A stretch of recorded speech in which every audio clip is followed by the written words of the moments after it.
Hi, I'm Matt and welcome to my latest tech news video. I'll be covering recent tech news in this video. These news videos will generally cover gaming related tech, but also tech and hardware in general. I'm grateful for any feedback, so if you feel the need to do so, please leave a comment below. You can also like and subscribe if you're enjoying my videos. I'll now get into some tech news from the past week or so. So we have a decent amount of Intel news to cover today, as the company has finally launched its 14th gen processors, codenamed Raptor Lake Refresh. I have covered Intel's 14th gen in a number of tech news videos, and now I can finally cover them in an official capacity, you might say, instead of with a preface of speculation rumours. So anyway, first up, I'll go over the details of the three main CPUs launching across 6 SKUs. These are all LGA 1700 socket CPUs, and thus they should be compatible with motherboards going back to the 12th gen Intel CPUs, but your mileage may vary depending on the motherboard tier and vendor. The 14th gen will likely be the final CPU iteration from Intel that uses the LGA 1700 socket, and due to this being the 14th gen CPUs, will be the latest generation you will be able to upgrade to if you have like an older 12th or 13th gen CPU, while still using your LGA socketed LGA 1700 socket motherboard. The upcoming 15th gen, codenamed Arrow Lake, will be using a different socket altogether and will require a completely new motherboard as far as I know. Anyway, let's get into CPU specifics. I will add an image of the lineup here. The top SKUs will, as you might expect, be the i9 14900K and 14900KF. Just an addition here, in case you didn't know, KF just means no integrated GPU, so you need a dedicated or discrete GPU slash graphics card to use the KF SKU CPUs. The 14th gen i9s are 24 cores, 32 threads, so 8 P cores, 16 E cores processors, and should be able to boost up to 6.0 gigahertz. The next SKU down are the i7 14700K and 14700KF. These are 20 core, 28 thread, 8 P core, 12 E core processors, and should boost up to 5.6 gigahertz. Compared to the outgoing 13700K, the 14700K has 4 more E cores, which, going by reviews, I'll cover those later, does improve productivity performance by double digits, something I can't say about gaming performance. And the final SKUs launching are the i5 14600K and KF. These are 14 core, 20 thread, 6 performance, 8E efficiency core processors, and they should be able to boost up to 5.3 gigahertz. I believe there are more 14th gen CPUs coming, but these are the main ones launching now. As for power consumption, all of these CPUs have a base power of 125 watts, though they can shoot far past this, as detailed by the max turbo power, or MTP, with the i9 and i7 SKUs having MTPs of 253 watts, and the i5s having MTPs of 181 watts. You'll see when I go into the reviews that they do even go higher than that. Pricing wise, the 14900K is going to be around $600, the KF around $575, and the KF CPUs are generally cheaper as they lack the integrated graphics silicon. The 14700K will be priced around the $420 mark, and the 14700KF around the $395 mark. And finally, the 14600K and KF will be priced at approximately $330 and $305 respectively. Pricing seems to be pretty similar to 13th gen. I think the 13th gen have dropped a little bit recently, but I'd expect them to drop in price a bit more as time goes by after the 14th gen launch. So that's the specs and pricing covered. Now onto the reviews, and this isn't a great showing from Intel, to be honest. The improvement over the 13th gen in most scenarios is minimal, except for, as I mentioned, the 14700K in multi-core workloads, as it does have 4 more E cores compared to the 13700K. But yes, so into some review metrics. I watched a few Gamers Nexus and Hardware Unbox reviews for these CPUs, and those videos are in fact going to be the featured spotlight videos for today. So check the description if you want to watch the full reviews for the new 14th gen processors. I'll go over some brief numbers, but definitely check those reviews by Gamers Nexus and Hardware Unboxed. for full breakdowns on how they perform across the board, both in gaming and production workloads. But yes, so going by the 3 videos I watched, the i9 14900K is a few percent better than the 13900K is replacing in gaming. In Rainbow Six Siege at 1080p, Gamers Nexus has the 14900K hitting 656 FPS compared to the 3900K which hit 645 FPS. In the same video, the 14700K is hitting 646 FPS, while the 13700K is hitting 635 FPS. Just as a note here, AMD does do better in this game overall, it seems, with the 7800X 3D hitting 716 FPS.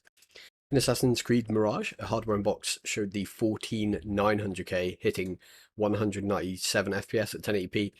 This is compared to the 13900K reaching 193 FPS.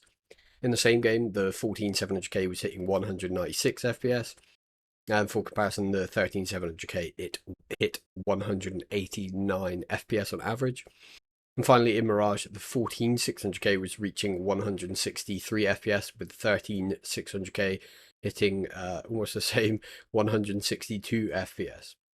And again, this title, Mirage, has Intel ahead of most of the AMD CPUs, except for the 7800X 3D, which was getting 228 FPS on average at 1080p.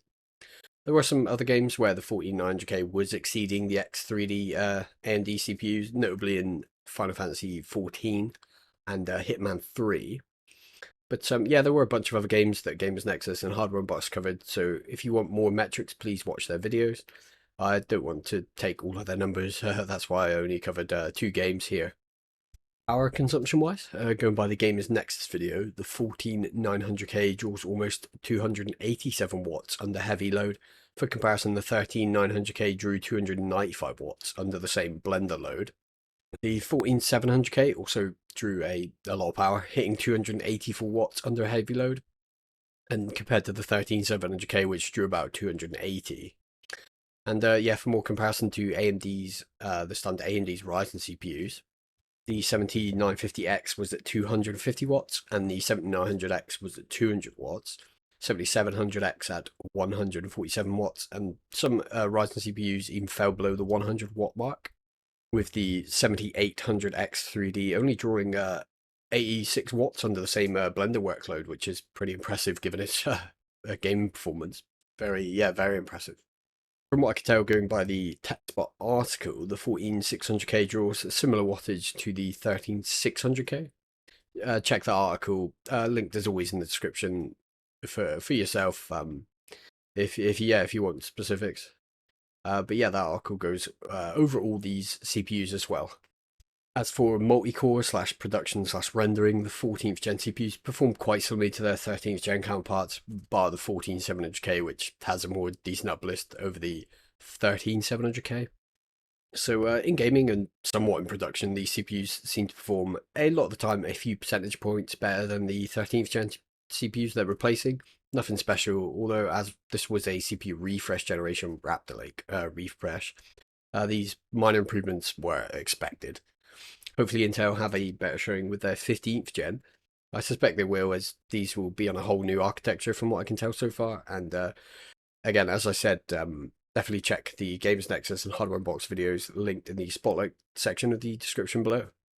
Now for some couple bits of related Intel news. A new i9 14900KF, or the new i9 14900KF, sorry, was pushed to a record-breaking 9.04 GHz. I will include an image of the CPU Z window.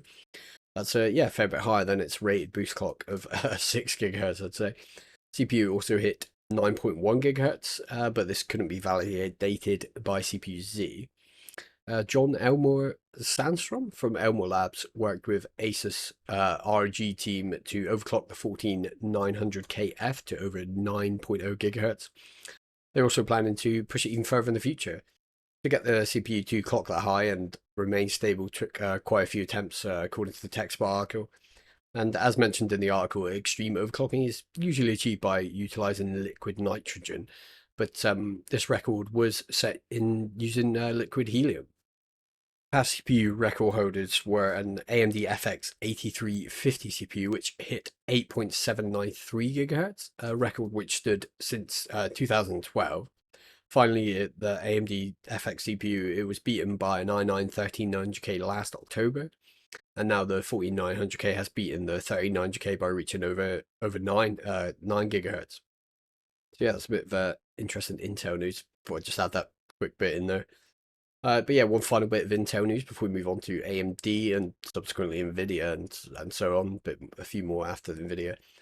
A new handheld device has been revealed that has an Intel Meteor Lake CPU at its core. I believe this to be the first of its kind, and I will add an image of the device. This device is made by Chinese company MDOR, and the Meteor Lake H CPU has an ARC Graphics 5 GPU integrated based on the Alchemist architecture, and features a 20 to 35 watt TDP. Specs include an 8-inch LCD display with up to 1200 by 1920 resolution, up to 32 gigabytes of LPDDR5X RAM system memory, a single M.2 slot with support for 2 terabyte of PCIe Gen 4x4, 2280 form factor that's in, and NVMe storage, and comes with Windows 11 as standard. The device doesn't look to be as powerful as AMD's Radeon 780M powered handhelds, but it would be cool to see reviews of the device when it releases later this year. Maybe it will surprise me performance-wise. Maybe someone like ETA Prime will give it a review at some point. Now for the AMD news pieces. First up, AMD officially announces new Ryzen Threadripper 7000 series and 7000 Pro CPUs. I've covered leaks in regard to these Workstation Pro and high-end desktop HEDT processors in the past, but now they are official, and I will include relevant images throughout. These new Threadripper processors are split into two variants, Pro and non-Pro. Let's start with the Pro ones. Pro CPUs. These use AMD's WRX 90 chipset with 8-channel memory support, enabling up to 2 terabytes of DDR5 system memory and up to 128 PCIe 5.0 lanes. The top tier Threadripper 7000 Pro is the 7995WX with 96 cores, 192 threads, 480 megabyte of cache, and a boost frequency of up to 5.1 gigahertz. There are a number more that I shall detail now. We got the 7985WX 64 core 128 thread CPU, 7975WX, which is 32 core 64 threads, as well as 24, 16, and 12 core models or variants. There's also overclocking support, though not via OEM systems, according to the video cards article. Next, the HEDT CPUs. These are the non-pro Threadripper 7000 series processors. These use AMD's TRX 50 chipset with 4-channel memory support, enabling up to 1 terabyte of DDR5 system memory and up to 48 PCIe 5.0 lanes. Overclocking is also supported on these high-end desktop HEDT CPUs. These HEDT CPUs are the 7980X, 64 cores, 128 threads, 320 megabyte of cache. The 7970X 32 core 64 thread processor, and the 7960X 24 core 48 thread processor. Pricing wise, I can't find prices for the Pro Threadrippers yet, but the regular 7000 series are priced as follows. The 7980X is $5,000, the 7970X is $2,500, and the 7960X is $1,500. And I believe this is price bumps across the range compared to the last Threadripper series. Likely the Pro Threadrippers will cost a fair bit more core for core, and the WRX 90 platform will likely be more expensive than the TRX 50 platform. It looks like as well, according to the article and other checking AMD and Gamers Nexus video on the CPUs, the TRX 50 platform will actually support Pro Threadripper as well as the Threadripper 7000 series HEDT. So you could go that route with getting the cheaper platform and using a Pro CPU unit, but you will lose the Pro features, I would imagine. And I don't believe you can do this the other way around, so you can't put a Threadripper 7000 series HEDT in a WRX 90 motherboard. At least that's what seemed to be detailed. It only said the TRX 50 can use Pro CPUs. not the other way around. I always, find these Threadripper CPUs interesting. Hope to see reviews for these when they release, even though I couldn't imagine getting one. But yeah, and speaking release, the Ryzen Threadripper 7000 series and the Ryzen Threadripper Pro 7000 WX series CPUs both launch on the 21st of November, so a month or so. The next bit of AMD news is that the Radeon RX 6750 GRE has been launched. There will be two models of this graphics card, the RX 6750 GRE 12GB and the RX 6750 GRE 10GB. I just covered the 6750 GRE in my last tech news video, and it is yet another recent AMD announcement and launch. We'll go over the specs of these two SKUs, and there will be relevant images of the new GPU slash cards throughout. Starting with the 12GB variant, I guess it's not a simple variant as these two GPUs are actually somewhat different, even though they share the 6750 GRE moniker, which isn't great as this can cause confusion.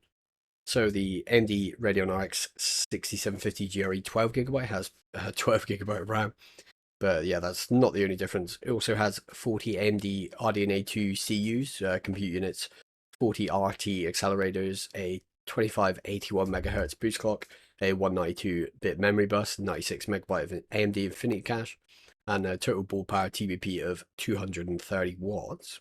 Now, the RX 6750 GRE 10GB has 10GB of RAM, 36 RDNA 2 CUs, 36 RT accelerators, a 2450 MHz boost clock, a 160-bit memory bus, 80 MB of Infinity Cache, and a TBP of 170 watts.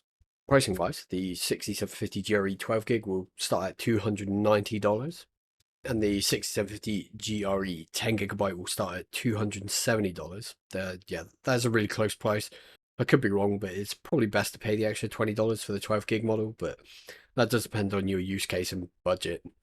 And yeah, it's not great that these are named so similarly, but AMD and Nvidia have been doing this sort of thing for years at this point. So if you're looking to get one of these, make sure to check its VRAM and specs before making a decision, and maybe reviews as well. Yeah, that's probably a good idea, more so to check reviews when they hopefully come out.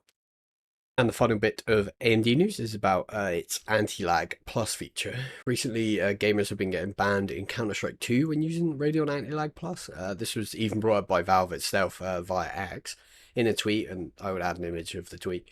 By the official CS2X account, they said, quote, AMD's latest driver has made their Anti-Lag Plus feature available for CS2, which is implemented by detouring engine DLL functions. If you're an AMD customer and play CS2, do not enable Anti-Lag Plus. Any tampering with CS code will result in a VAC ban. Once AMD ships an update, we can work of identifying affected users and reversing their ban at AMD. End quote. So yeah, that doesn't sound too good. And AMD has responded by disabling anti-lag in all support anti-lag plus in all support games via a driver update. The official Radeon X account tweeted, quote, AMD has received reports of some games triggering anti-cheat bans on gamers when AMD Anti-Lag Plus technology is enabled on Radeon graphics. To address this, we have released the AMD software Adrenaline Edition 23.10.2 driver that disables Anti-Lag Plus technology in all support games, and we recommend gamers use the new driver. AMD is actively working with game developers on a solution to re-enable Anti-Lag Plus and to help reinstate gamers who were impacted by the anti-cheat bans. We will provide more information when available. As stated in the video cards article, and I have heard this elsewhere, AMD's Anti-Lag Plus technology works at the GPU driver level and modifies a game's DLL files, something mentioned by Valve. But DLL, or Dynamic Link Library files, are shared libraries used by Windows for various things related to games, apps, and software in general. This seems to be the problem and why people are getting banned. You would have thought AMD would have come to this conclusion that this could potentially happen beforehand, before pushing the Anti-Lag Plus in such a way, but I guess not. For comparison, Nvidia's equivalent tech, Nvidia Reflex, works in a different way and doesn't modify DLLs. Instead, it relies on implementation from game developers, thus it doesn't lead to a potential ban, at least as far as I can tell. But yeah, this isn't a great situation. However, it's good AMD is addressing this, and hopefully they work out a fix soon, as Anti-Lag Plus was heavily marketed to improve game latency. Now for a few bits of Nvidia news. First up is another new GPU rumor. I covered a potential RTX 4080 Ti slash Super in my last video, and now rumors are potentially pointing to a RTX 4070 Super variant. Which, yeah, does seem a bit odd as there's already a 4070 Ti, but I'll cover it anyway. According to X-User Megasize GPU, who brought us the RTX 4080 Ti rumors last week, I believe, there might be an RTX 4070 Super coming. I will throw up the tweet around here. But yeah, if this rumor comes true, then we could see an AD103 based RTX 4070 Super with a 256-bit memory bus. And also 16GB of GDDR6 VRAM. No matter VRAM, I feel the 4070 should have had as standard, and I feel the same about the 4070, more so about the 4070 Ti, given how powerful that is. But yeah, I think 16GB VRAM on a boosted 4070 Super would be quite nice. We just gotta hope it isn't much more expensive. It would also be another case of similarly named graphics cards having different VRAM routes, as the 4070 Ti has 12 gig VRAM and the Super may have 16 gig and the regular 4070 has 12 as well. There's also rumors that Nvidia may be prepping an RTX 4070 D6 designation model, which is explained to be a 4070 with GDR6 instead of 6X. Not sure why they do this, but apparently they might be. But yeah, the confusion caused by this among people who don't follow tech so closely will, yeah, not be a good thing. I guess like the 4080 RTX 4080 Super slash Ti speculation, we will just have to wait and see if this comes to fruition. Potentially, we might hear something around in January of next year. Potentially at CES. The next bit of video news is another piece of news about RTX 40 series AIB graphics cards being launched with hidden power connectors. This time, an RTX 4090 from GALAX that features such a design. We'll include images throughout. These images were provided courtesy of X-User Corner Jack. The RTX 4090 in question is a GALAX RTX 4090 20th Anniversary Edition, and is mostly white with some grey metal. The card is already shipping to customers, as you might expect, given that we have images from Corner Jack. As with other graphics cards with hidden power connectors, I think this is a good idea, as cabling can be quite annoying sometimes and look a bit messy sometimes. So it's yeah, good to see more ARBs creating these designs. I do quite like the look of this GALAX 4090. I do prefer the back end slash back plate to the front, however, but yeah, overall it looks rather nice. Now for some AIB Nvidia GPUs, this time RTX 4070 and 4060 Ti models. The Japanese AIB Sycom, spelled SYCOM, is selling RTX 4070 and 4060 Ti models with Noctua fans, not and Noctua design. I will include images of the cards. The 47 model is called the Sycom Silent Master Graphics RTX 4070 12 gig and features, as mentioned, Noctua cooling fans with their distinctive creamy beige and brown color scheme. The 47 model is a 3.5 slot design. Dimensions, I believe, are 278 by 66 by 145mm. And it has two Noctua NF-A12 by 25 LS-PWM fans. A bit of a mouthful. But yeah, these cooling fans are embedded inside of a custom fan cover developed by Nagao Saisokusho. The 4060 Ti model, which comes in 8GB and 16GB variants, is called the Sycom Silent Master Graphics RTX 4060 Ti, and then 8GB or 16 rather, depending on the model, and has the same Noctua specific color scheme. The 4060 Ti models are 2.2 slot designs, 250 by 44 by 120mm dimensions, with a dual fan setup like the aforementioned 4070 model. The fans are different, however, as they are lower profile. They're Noctua NF-A9 by 14 PWM fans. Going by what the WCCF Tech article says, these fans do seem to work quite well, providing a reduction in temperature over the standard 4070 by 15%, and over the standard 4060 Ti by 7.5%. while being quieter. I must say, in the past, I was never much of a fan of Noctua's color scheme, but it's certainly grown on me to the point where I do really like the look and would consider a Noctua equipped graphics card if I was in the market for a new card, or maybe in the future. And just to add, as Sycom is a Japanese AIB, you would likely have to buy one direct from them in Japan or order online and get it shipped to you wherever you are, as I don't think they are available outside of Japan. And just a bit more on the design, I think I prefer the look of the 4070 model here. They do look kind of similar, but yeah, the 4060 Ti also looks very nice. I really like the design of them both. I know Noctua do a black color scheme, all black, I believe, as well for their fans and other components. And yeah, I wonder what these would look like in black. Probably equally as appealing, I think, as the sort of like minimalistic sort of industrial look to them. They look quite yeah, quite nice, I think. And now for the final bit in video news. Nvidia has its own cloud streaming service which can connect to games/platforms you already own and run those games. The service is GeForce Now.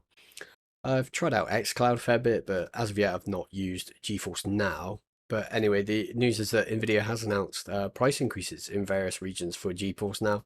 We'll put an image up of the new pricing structure here. I'll add, yeah, just a few regions. This is these increases are mostly affecting Europe, but also Canada.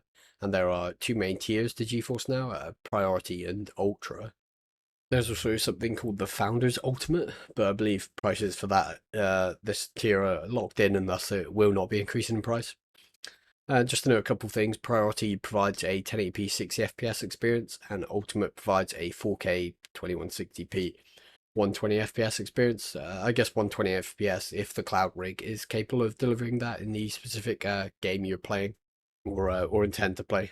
There's also a free option which you can use for 1 hour, I believe, and is the most basic option. It's probably best to use this free option to test the service before you fork over any cash. But the price increases are of €1 to €2 a month mostly, and I believe that is the same for Canada, but in Canadian dollars or CAD. In Canadian, the price is now $13.99 Canadian dollars a month for Priority and £25.99 a month for Ultimate. In the UK, the price is now £9.99 a month for Priority and £19.99 Ultimate. In the Eurozone, so all countries that use euros in Europe, the price is €10.99 euros a month Priority and €21.99 a month Ultimate. There are 5 or so other European countries affected, but I didn't want to get too deep with this news piece. I don't have much experience with or knowledge of these currencies and their like conversions, etc. But yeah, definitely check the video cards article linked if you want more info, or check the image that should have been up throughout. And the final piece of news is that AYANEO is looking like it is going to release its own handheld. There are 2 versions apparently coming to market. The first one was already sort of known about as a prototype of the device, known as the Flip KB, was shown off, and I will add a couple images throughout. The second device is called the Flip DS, and the model comes with a smaller secondary display. I believe the main difference between the two is that the Flip KB has a keyboard, while the Flip DS has a secondary screen. Both handhelds will have 7-inch 120Hz IPS displays, primary displays. Can't find resolution numbers, but I suspect they will both be 1080p, similar to the ROG Ally. And both devices should be powered by Ryzen 7 7840U, a M4 based APU that has Radeon 780M integrated graphics. So it will likely perform similar to other devices using this graphics chip. And there's no firm release date yet or pricing, although previous articles have mentioned before the end of the year, maybe December, as a potential release date. I do like the look of these AYANEO handhelds. I couldn't see myself getting one, but they are pretty cool. It does seem that after Valve's success with the Steam Deck, and a bunch of companies are designing and launching handhelds. But yeah, this is another device I'd like to see reviewed. So that's all the news sorted or finished for today. Sorted and done for today. Do a quick spotlight section before I wrap the video up. Today's spotlight section, as I mentioned, features videos by Games Nexus and Hardware Unboxed. 3 videos to be more specific, and they are all reviews for the recently launched 14th gen CPUs, the 14900Ks, 14700K, and 14600K. definitely check these 3 videos if you're interested in how the new Intel CPU stack up against their previous 13th gen counterparts, as well as AMD's CPU offerings. And as always, these are great videos by Steve at Games Nexus and his team, and a great video by Steve and Tim and team at Hardware Unboxed. Check them out for yourself in the spotlight section in the description below. So that's all the tech coverage, news coverage from me today. If you're interested, you can also check out my gaming news, which was published yesterday. As always, feedback is appreciated, so go ahead and like and leave a comment. If you enjoyed my videos and commentary, feel free to subscribe. Thank you for watching, and I'll be back again soon.